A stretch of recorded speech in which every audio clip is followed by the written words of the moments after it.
Attendez. Moi qui croyais qu'on allait assister à un match dégueulasse, mais la vérité, je me suis trompé. Ce soir, l'équipe, on s'est régalé. Et vraiment, limite, là, je me demande si on n'est pas sur le deuxième meilleur match de ce 21e siècle. Bien évidemment, c'est totalement faux. On a vraiment assisté à ce à quoi on s'attendait. Et les gars, croyez-moi, c'était dur à regarder. Notamment la première mi-temps avec les déchets techniques et le jeu fermé, c'était juste pas possible. Juste avant la mi-temps, Arsenal a obtenu un penalty suite à un contact où on a Gyökeres qui se fait très clairement ceinturer. Penalty sans débat. Le penalty en question, il a inscrit parfaitement pour le 1-0. En deuxième mi-temps, ensuite, il y a eu également un penalty, mais cette fois-ci pour l'Atlético suite à une main. Pour moi, la main, elle est très claire et il y avait très clairement penalty. Et sans trembler, Julián Alvarez l'a inscrit parfaitement avec un Raya qui n'a même pas bougé sur le penalty. On n'a rien compris, mais bref. Et dans les 10 dernières minutes, Arsenal allait même concéder un deuxième penalty suite à ce contact où on a clairement Eze qui se fait marcher dessus. Enfin, vous me direz si selon vous il y a penalty ou pas, mais je trouve qu'en soi le contact il est léger.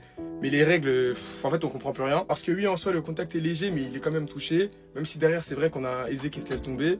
Mais en fait on comprend rien. En tout cas, le match en question s'est soldé par le score de 1 but partout. Ce qui veut dire qu'au match retour, les deux équipes joueront leur qualification pour la finale. Et on espère que cette fois-ci, on aura un match un petit peu plus divertissant. Parce que ce soir, vraiment, c'était du haramboul à l'état pur.